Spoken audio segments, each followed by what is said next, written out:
오늘은 화목한 후에 예물을 드리라 라는 말씀의 제목으로 잠시 말씀을 나누고자 합니다. 명절 잘 보내고 계십니까? 네. 이미 다 이제 여기저기 다녀오신 분도 계실 것이고 또 오늘 예배 이후에 돌아다녀야 하실 분도 계실 겁니다. 저도 여러분들 못지않게 지금 심히 마음이 급합니다. 12시 안에 모든 것을 다 끝내기로 약속을 했기 때문에 제가 설교를 20분을 줄여야 돼요. 은혜 되는 대로 한번 가봅시다. 오늘 본문의 말씀을 통해서 우리가 생각해보고자 하는 것은 예수님께서 이 땅에 오신 목적이 무엇인가? 예수님께서 이 땅에 오신 목적은요, 하나님의 뜻을 받들어서 우리를 죄에서 구원하시려 이 땅에 오셨습니다.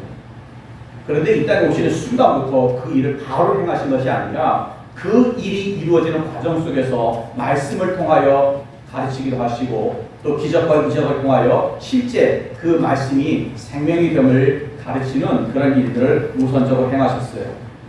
그런데 그런 가운데 항상 문제 아닌 문제가 됐던 것이 무엇이냐면 나름대로 그때 당시의 종교 지도자들, 바리새인, 서기관들, 장로들 그리고 대제사장 등등의 소위 말하는 이 신앙을 길거리로 하여서 지금까지 누리고 살았던 이 사람들과 자꾸 충돌을 하는 거예요. 그 충돌하는 기준이 무엇이냐? 바로 율법인데 이 사람들이 주장하는 율법과 예수님께서 가르치는 율법과 차원이 다른 일인 거예요.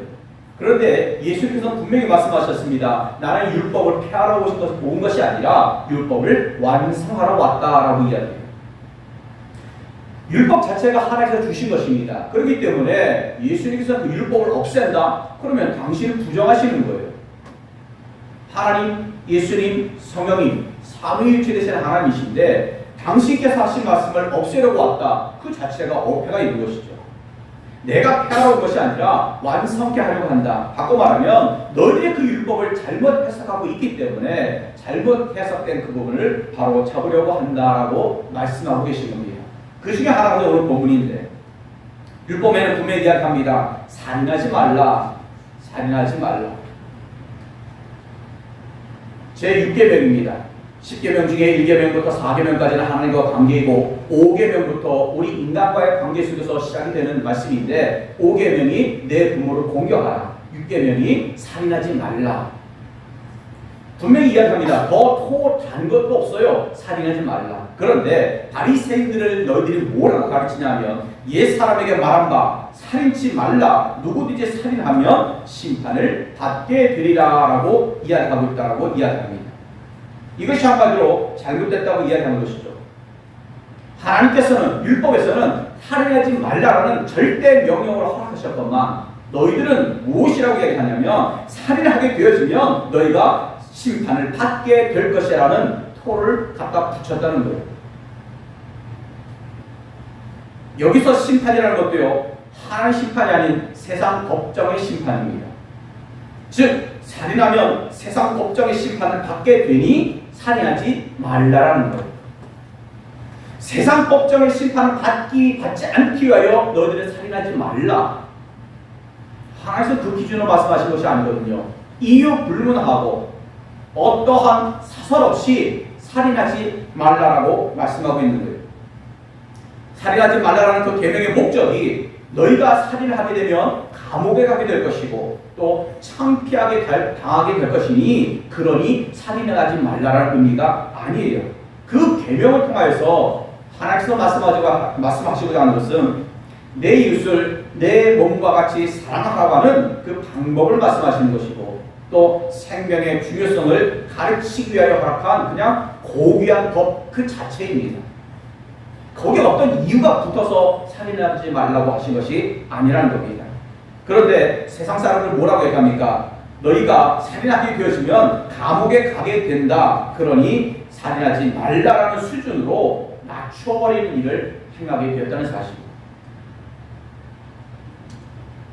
예수님께서 더불어 말씀하시기를 살인이 심판을 받는 죄라면 살인의 원인을 제공하는 것도 죄이기 때문에 그 또한 심판받을 죄라고 이야기하고 계십니다.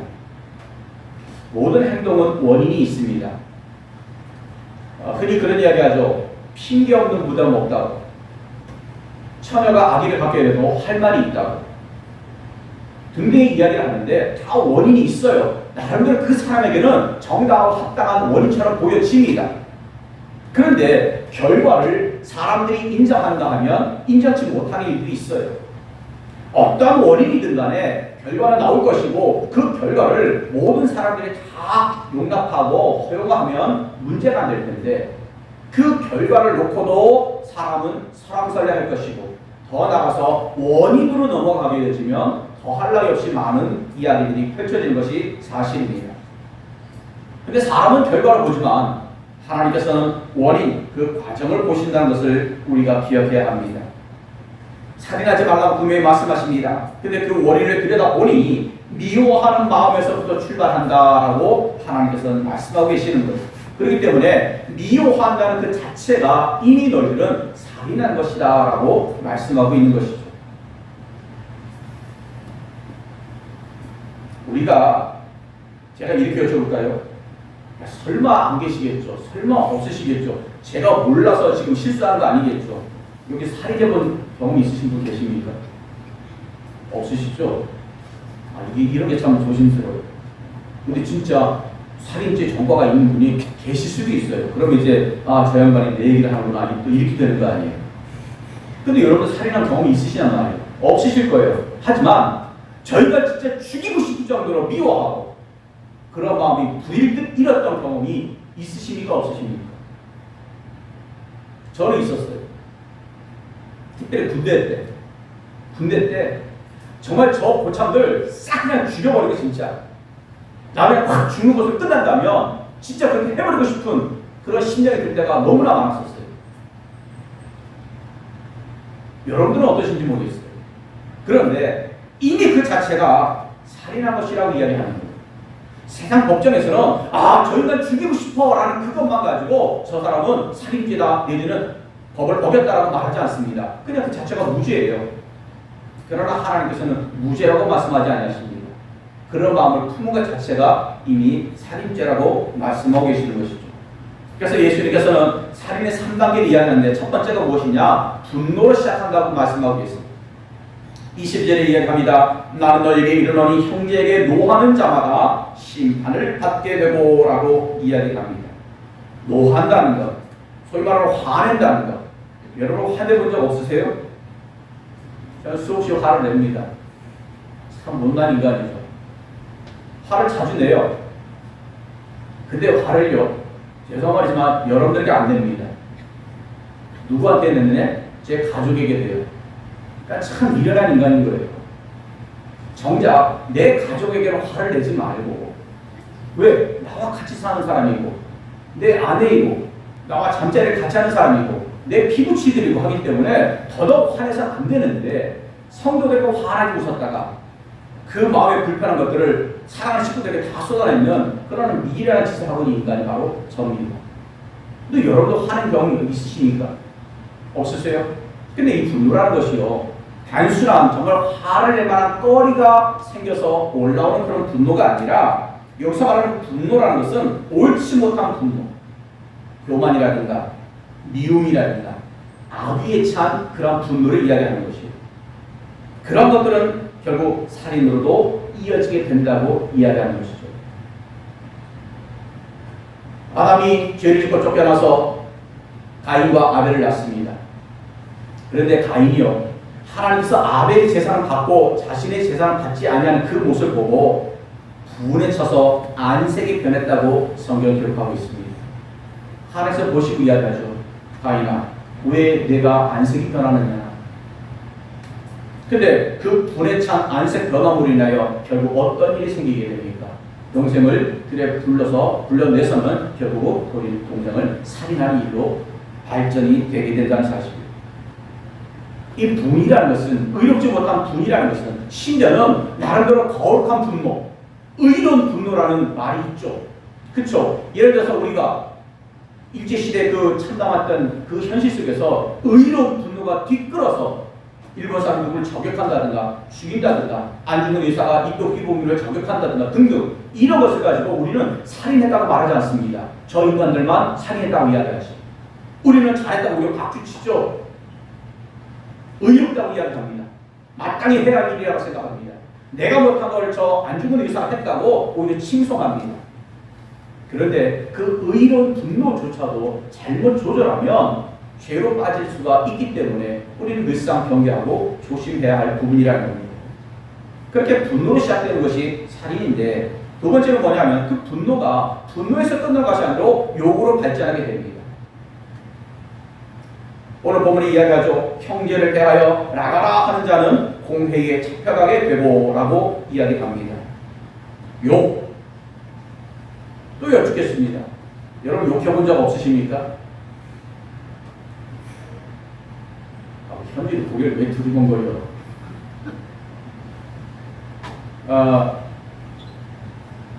욕해본 적이 있습니다. 많이 합니다. 지금도 합니다. 운전을 하다 보면 입에 자물쇠를 잠그려고 애를 씁니다. 왜? 운전할 때만큼은 내가 목사로서 운전하는 게 아니고 그냥 저 혼자 하는 거 아니에요. 그러니 그 상황이 내가 용납이 안 될 때는 입에서 뭔 새끼가 튀어나오게 돼요. 다만 식구들이 없을 때. 나 혼자 있어요. 욕도 한단 말입니다. 욕하는 게 뭐? 욕하는 게 왜 사기까지 이어지지? 그런 생각을 가질 수 있는데, 오늘 본문이 이야기하죠. 나가라 하는 자는 공회에 잡혀가게 됩니다. 여러분, 욕 들어서 기분 좋은 사람은 없죠. 칭찬도 자꾸 들으면 욕처럼 들린다고 하는데, 그렇죠. 근데 욕 자체를 좋아할 사람은 없어요. 근데 여기서 나가라라고 표현하는 것은 무엇이냐면 남을 경멸하고 멸시하는 히브리인의 욕설이에요. 제가 이 뜻을 모르는 사람에게 나가라 하면 왜 저 사람이 자꾸 나보고 나가라고 하지? 왜 자꾸 나보고 나가라고 하지? 아마 이렇게 들릴 거예요. 그런데 제가 나가라고 이야기하고 그 나가가 무슨 뜻인지 아는 사람이라면 저 사람은 지금 히브리인들의 욕을 나한테 하고 있네 라고 여길 겁니다.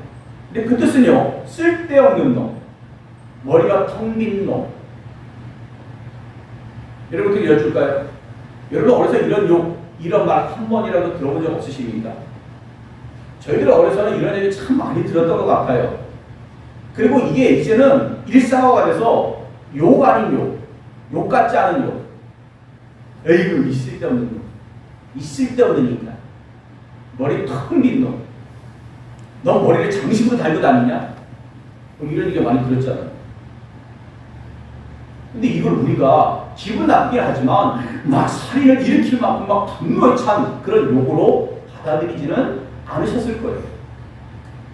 그런데 이 욕 자체가 그 분노를 이어지는 하나의 단계라는 것입니다. 왜냐? 분이라는 것은요, 내 마음에 품고 있었던 거예요. 분이라는 것은 내 생각에 채우고 있었던 것입니다. 근데 그 시작이 어떻게 되느냐? 내 입으로 튀어나가는 것부터 시작이 되는 거예요. 우리 흔히 그런 이야기를 해요. 어떤 상황이 펼쳐졌는가, 사건이 펼쳐지고 일이 생겼을 때 난 전혀 그렇게 말할 의도가 없었어. 난 전혀 그럴 마음이 없었는데 내가 갑자기 왜 그랬는지 몰라. 아니요. 평상시에 갖고 있었던 마음인 거예요. 평상시에 갖고 있던 생각인 거예요. 근데 그게 무의식간에 본능적으로 내 안에서 표출되는 것이 말입니다. 내 안에 전혀 그런 마음이 없었는데 갑자기 입에서 단어로 탁 튀어나왔다고요? 그건 있을 수 없는 일이에요. 근데 안타까운 것은요, 예를 들어서 제가 이 사람에 대해서 막 앙심이 있고 마음 불편하고 막 짜증이 나고 모든 것이 다 이 사람들로 인하여 이렇게 가득 차 있는데 어느 순간에 이 사람한테 쏟아지는 것이 아니고 엉뚱하게 이 사람한테 다 쏟아질 때가 있어요. 지금 저희 딸들이 없지만 저희들이 자랄 때 그 아이들이 항상 이쁜 짓만 했겠어요. 속성이니까 많이 했어요. 특히 큰 딸은 저하고 성격이 비슷한 면이 있어가지고 제 속을 얼마나 팍팍 긁는지 막 그냥 꾹꾹 물러나 그냥. 근데 정작 엉뚱하게 이 둘째 작은 녀석과 가지고는 아빠한테 뭐 장난치다고 말 한마디 하고 그냥 실수 한 번 한 건데 그동안 이 큰 딸 때문에 쌓아놨던 이 화가 이 작은 딸한테 왕창 다 쏟아지는 거예요. 그 얘는 그냥 옹팡 상처를 입는 거예요. 왜? 아무리 생각해도 아빠가 저렇게 화낼 일이 아닌데 왜 나한테 화를 내지? 내가 뭘 잘못했다고? 하면서 그냥 상처를 확 끌어안는 거예요. 아마 여러분들도 그런 부분이 없지 않아 계실 거예요. 여러분들이 성장하시면서 형제간에 또 여러분들이 부모가 되어서 자기들을 키울 때도 그런 비슷한 일들이 있을 것입니다. 그 욕이요, 그 사람에게 상처로 끝나는 것이 아니라 결국은 분노로 바뀌게 되죠. 다시 한번 얘기하지만 그 분노는 결국 살인까지 또 갈 수 있는 단계에 이르게 된다는 것입니다. 세 번째로 그 욕이 어떻게 바뀌느냐? 저주로 바뀌게 된다는 거예요. 오늘 본문에 이야기합니다. 미련한 놈이라 하는 자는 지옥불에 들어가게 되리라 라고 이야기합니다. 이 미련한 놈이라는 것도 저주라고 본다면 우리 일상생활에서 미련하다고 말하는 게 무슨 저주거리인가 할 수 있을 거예요. 우리가 저주하면 진짜 그냥 징글징글하고 귀에 담을 수 없는, 들을 수 없는 참담한 단어를 막 끄집어내면서 막 그냥 진짜 밑바닥까지 끌어내리는 것이 저주라고 생각지 않습니까? 근데 예의 미련한 녀석, 예의 미련한 놈, 이걸 저주라고 생각하는 분이 글쎄요 몇 분이나 계신지 모르겠어요. 그런데 이 이스라엘 백성들에게 있어서는 이 미련한 놈이라는 만큼 저주스러운 말이 없어요. 왜냐? 유대인들은요 하나님이 없다고 생각하는 사람, 그런 사람을 어리석은 사람이라고 얘기했고 미련한 사람이라고 이야기했어요. 그래서 만약에 누군가가 나에게 에이 미련한 놈이라고 이야기한다면 너는 하나님이 없다고 생각하는 사람이야. 그게 왜? 그게 무슨 욕이야? 아니요. 이스라엘 백성들에게는 그냥 근본을 잘라버리는 욕인 것이죠. 저주인 거예요. 왜? 나는 하나님의 백성이에요. 우리는 선택받은 하나님의 백성인데 나를 하나님과 상관없는 존재로 탁 끊어버린다. 이거만큼 저주스러운 게 어디 있어요? 그래서 미련한 놈이라고 말하는 것. 저도 미련하다는 얘기 들어본 것 같아요. 누군가에게도 써봤던 것 같습니다. 근데 우리는 그만큼 절대적으로 막 절실하게 막 느끼진 않잖아요. 그것을 저주라고 여길 만큼 단어가 와닿진 않지 않습니까? 근데 누군가에게는 이 미련한 놈이라는 자체가 그렇게 저주스럽게 들리는 거예요. 그런 사람은 어떻게 한다? 지옥불에 떨어지게 될 것이다. 지옥불에 들어가게 될 것이다 라고 할 수준으로 정말 그 단어는 사람에게 치욕적인 말이다 라고 얘기하는 것입니다. 사실 말 한마디가 사람의 가슴을 찢어놓는 그런 사람이 있어요. 말은 그냥 말이 아니라 그 말 안에는요 향기가 들어가기도 하고요. 그 말에는 독이 들어가게 돼요. 근데 향기로운 말은요 아무리 내뱉어도 상관이 없어요. 계속적으로 퍼져나가야 돼요. 근데 독 있는 말은 내 입에서 내뱉는 순간에 그 누군가에게는 해를 입히게 됩니다. 차라리 그 해가 육신의 어떤 피해를 입히는 정도로 끝난다면 그나마 다행이에요. 근데 그 사람 마음속에 박히고 그 사람 심령을 자극하고 찌른 일이 되어버린다면 그때부터 그것은 회복될 수가 없어요.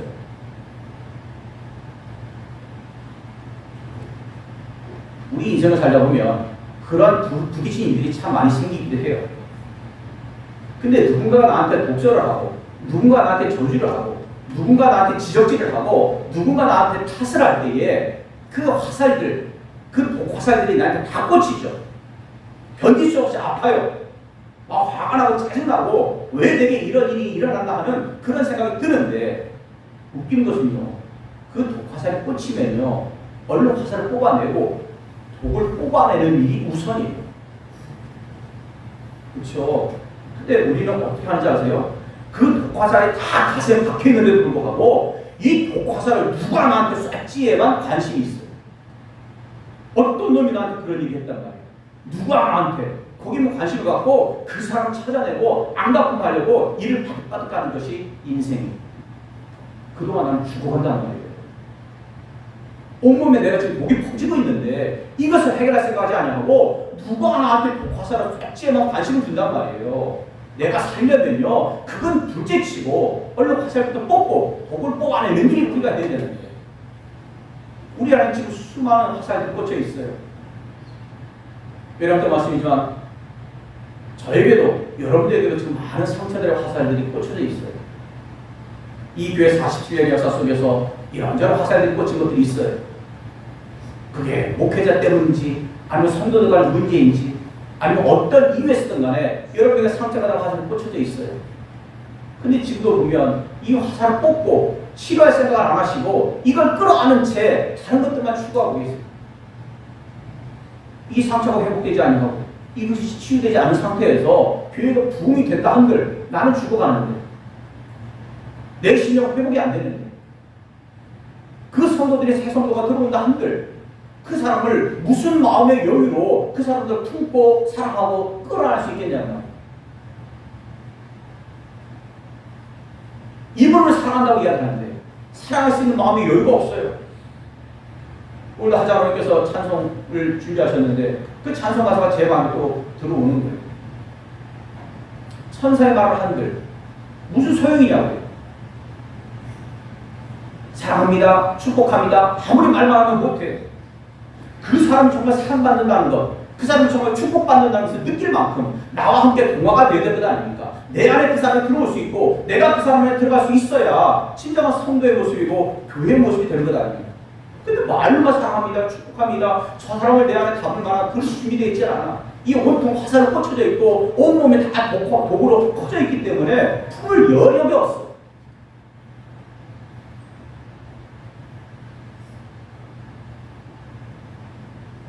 이런 가운데서 예수님께서 결론적으로 하신 말씀이 그렇습니다. 너희들이 예물을 제단에 드리려다가 형제에게 원망 들을 만한 일이 있는 것이 생각나거든. 제가 항상 목회하면서 이런 명절을 맞는다는 할 때마다 기도하는 것이 있는데 그 첫 기도가 항상 멘트가 똑같아요. 하나님, 이번 명절 기간에는 각종 사건 사고가 없도록 도와달라고. 근데 하나님, 없을 수는 없겠죠. 하지만 작년보다 훨씬 더 적게 해달라. 근데 첫날이 나고요. 전전날이죠. 엊그저께부터 보니까 핸드폰을 보니 살인사건 터져, 음주사건 터져, 교통사고 터져.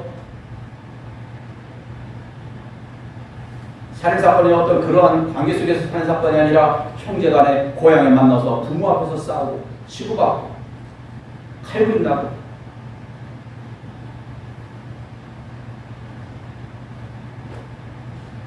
여러분들 이번 명절에 형제들 간의 관계 속에서 그것도 부모님을 만나는 그 모습이 얼마나 아름다운 모습으로 지금 이어져 있는지 모르겠지만 정말 우리가 그 가운데서 원망 들을 만한 일이 생각이 나거든. 예수님 뭐라고 하십니까? 이 예물을 제단의 앞에 두고 먼저 가서 형제와 화목하고 그 후에 와서 이 예물을 드리라 라고 말씀하고 있습니다. 부모 입장에서 자식들이 다 품에 오는 게 좋죠. 고향 내 집에 오는 것을 바라고 계시죠. 기다리고 계시지 않습니까? 나름대로 바리바리 농사한 것들 다 손질해놓고 이것은 큰 자식, 작은 자식, 큰딸, 작은딸 다 바리바리 준비해놓고 기다리시는 것이 부모 마음인 것은 사실이죠. 그런데 기껏 그렇게 자식들이 모였는데 부모 앞에서 형이 어떻고 동생이 어떻고 언니가 어떻고 동생이 어떻고 하면서 치고받고 싸우는 모습만 보게 되신다면 그 부모에게는 이 자식이 온다는 것, 이 명절이라는 것이 무슨 기쁨이 되고 무슨 의미가 있냐면 근데 그러고도 우리는 할 일을 다 했다고 하고서는 뿔뿔이 흩어져서 각자의 삶을 살아나가죠.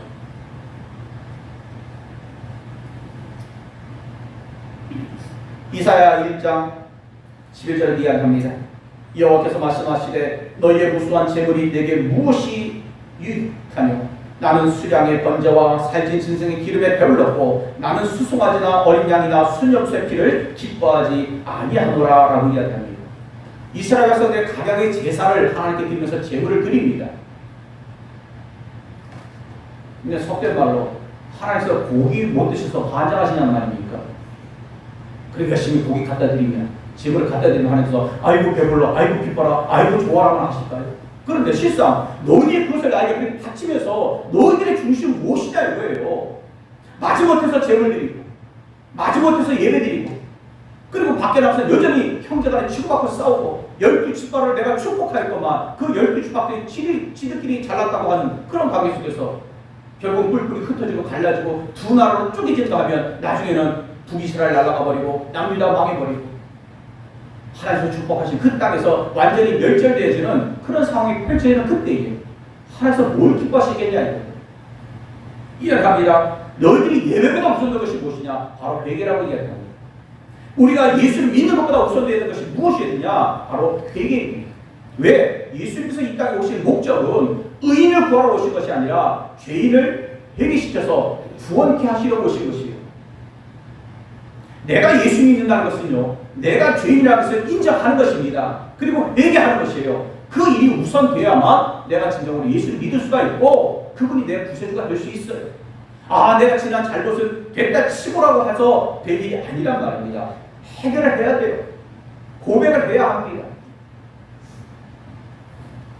예배 드리러 와, 제물 드리러 와, 명절 지키러 와. 근데 여전히 형제들 간에는 갈등하고 부딪히고 싸우고 분노와 욕이 찬 상태에서 얼굴만 빼끔히 비추고 다 흩어지는 그런 모습이라 한다면 차라리 안 모이는 게 낫지 않을까요?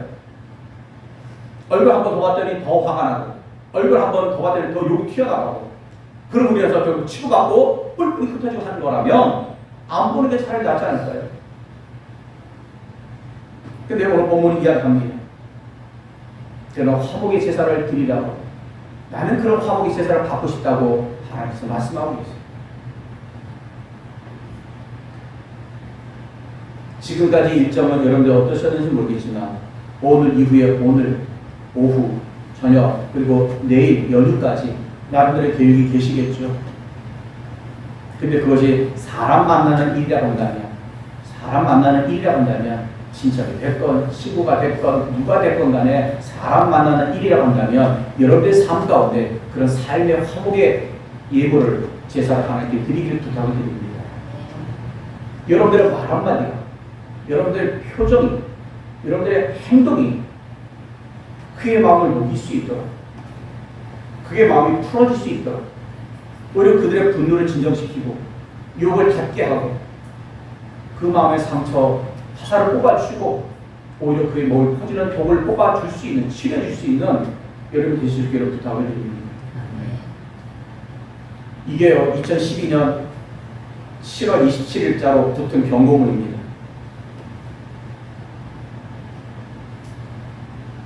제가 2018년까지 그 동네에서 살았으니까 아마 제가 살고 있을 때의 일인 것 같아요. 지금 보니까.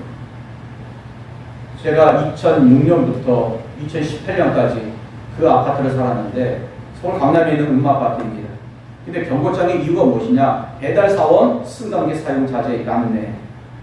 쉬운 말로 신문 배달원, 우유 배달원들 엘리베이터 사용하지 말고 계단으로 이동하라는 이야기예요. 근데 이 아파트는 제가 살았잖아요. 소위 말하는 복도식은요, 엘리베이터 문이 차게 열리면 왼쪽 오른쪽 집 두 호가 있잖아요. 그러니 얼른 문 열렸을 때 우유 하나 넣고 얼른 엘리베이터 타면 되고요. 신문 던져놓고 엘리베이터 탈 수 있어요. 근데 저 아파트는 복도식이에요. 길게 뻗어 있단 말이에요. 바로 문 앞에 있는 것도 쉽지가 않아요. 근데 저쪽에 있다. 그 복도까지 달려가서 놓고 오다 보면 문이 닫혀버리죠. 그러다 보니 몇몇 배달원이 아마 층층별로 늘어났나 봐요. 배달하기 위해서. 근데 이 사건이 펼쳐졌느냐? 어떠한 교회 권사라는 사람이 관리성을 찾아가서 항의한 거예요. 내가 새벽 예배 일찍 교회 가서 예배 드려야 되는데 배달원이 층층마다 다 물러오는 바람에 내가 예배 시간을 항상 지각한다고. 배달원들 절대 엘리베이터 사용하지 못하게끔 해달라고. 그런 항의들이 모아져서 이런 경고장이 붙은 거예요.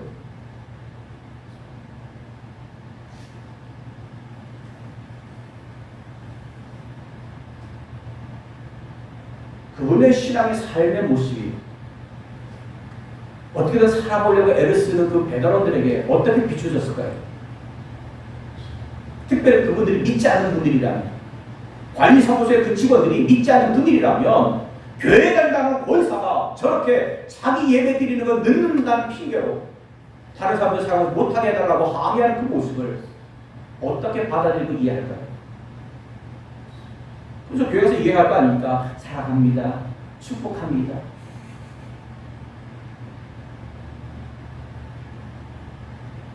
그 예배를, 그것 때문에 그렇게 늦지 않게 와서 앉아있는 그 예배를 하나님께서 기뻐 받으실까요? 이거 소위 말하는 제사상, 또 다른 말은 차례상입니다. 기독교들이 이렇게까지 뻑적지근하게 차려는 싫지 않죠. 저는 그냥 간단하게 추도 예배를 드리고 합니다. 여러분 한번 여쭤볼게요. 기독교인이 시댁 제사상에 올랐던 음식을 먹는 게 옳은가 그른가? 나는 기독교인 여자예요. 근데 시집을 갔는데 믿지 않는 집안이고 제사를 지내는 집안이에요. 근데 제사 지내고 내일 음식을 내가 먹어야 됩니까? 안 먹어야 됩니까? 제가 병원에서 오목할 때 어느 한 어머니가 회전근개가 파열이 되어서 수술하고 들어오셨어요. 제가 권면을 하고 말을 하고 하는데 이분은 신앙생활을 하지는 아니하시는 분인데 그럼에도 불구하고 며느리를 예수 믿는 며느리를 받아들이는 거예요. 그런데 최소한 예수 믿는 사람들이 어떤 사람이라는 것은 당신이 주워드는 게 있는 거예요. 제사 안 드리고 예배 드린다는 거. 그리고 소위 말하는 이 제사상에 올라온 재물은 피한다는 거. 그래서요, 너는 제사에서 빠져라. 이 제사상 내가 다 준비할게. 내가 다 차릴게. 그리고 제사 다 끝나면 너는 식사만 해라. 심지어는 그 제사를 드린 그 음식을 가지고 며느리 보고 먹으라는 것이 아니라 음식을 처음 만들어 놓았을 때 이미 며느리를 주기 위해서 따로 음식을 다 챙겨 놓고 나머지 가지고 제사를 드린 후에 이것을 가지고 제사를 드린 이 사람들이 밥을 먹어요. 근데 이 음식마저도 며느리가 안 먹어요. 왜 그러냐 했더니 어차피 그거 제사상에 올리려고 만든 음식 아닙니까? 여러분 이게 대단한 믿음이라고 보세요? 정말 참된 믿음이라고 보십니까? 이런 삶의 모습을 믿지 않는 사람에게 보이면서 그들을 전도하고 그들을 품고 그들이 회개하고 돌아오길 기다린다. 그것이 가당한 일일까요? 그 어머니, 시어머니의 마음을 오히려 고맙게 여기는 것이 정말 믿음의 자세 아닐까요? 그렇게까지 배려하는 시어머니의 모습이 우리 귀하게 보여하는 것이 믿는 사람의 자세가 아닐까요?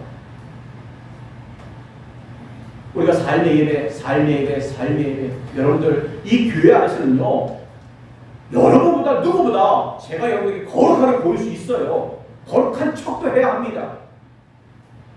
근데 실제 모습은 뭐라겠습니까? 교회 밖에 나가서의 우리의 삶의 모습이 어떠한가에 따라서 우리 믿음의 상태를 볼 수가 있는 것이고 우리 신앙의 상태를 볼 수가 있는 거예요. 더 나아가서 나 혼자 있을 때 무엇을 하느냐 하는 것을 볼 때에 그게 내 믿음의 상태라고 여러분들 말씀드렸죠. 나 혼자 있을 때 게임만 하고 앉아 있는지, 나 혼자 앉아 있을 때 음란물에 빠져 있는지, 나 혼자 앉아 있을 때 씩씩거리면서 내 불평불만한 모든 것을 다 그냥 세상적으로 쏟아내고 있는지, 나 혼자 있을 때 사람 보지 않으니까 목사고 뭐고 다 필요 없고 저 홀로 안 보이는 곳에 가서 술 마시고 담배 피면서 그냥 팩으로 풀고 있는지, 나 혼자 무엇을 하고 있는지를 보면 내 믿음, 내 신앙의 상태를 알 수가 있는데 그것이 삶의 예배가 온전히 하나님께 드려지는 모습이라고 할 수 있겠냐는 말이에요. 여러분들 여기서 모습이 여러분의 신앙 상태라고 절대 착각하지 마시기 바랍니다. 교회 밖에 나가서 사람과 만날 때, 심지어 여러분도 혼자 계실 때에 무엇을 하느냐, 그것이 곧 내 믿음의 상태, 내 신앙의 상태라는 것을 꼭 기억하시면서 최소한 하나님께서 보아주실 그 삶의 예배를 하나님께 부끄럽지 않게 올려드릴 수 있는 그런 여러분 되시기를 부탁을 드립니다. 아멘. 남은 삶 가운데서도 이 추석 명절 아름답게 잘 마무리하시면서 이제 그 마지막 삶의 예배를 하나님께 드리고 또 사람들에게도 복된 은혜 모습을 나눌 수 있는 여러분 되시기를 주님으로 부탁을 드립니다. 아멘. 명절 의미라는 것은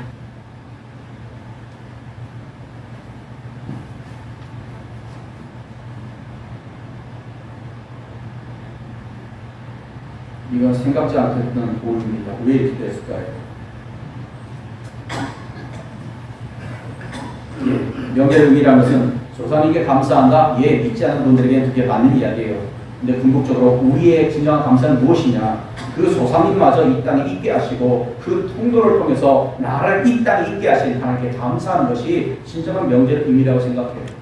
우리는 뭐 설 명절이 있고 추석 명절이 있는 것처럼 다른 나라에는 각자 고유의 명절이 없겠습니까?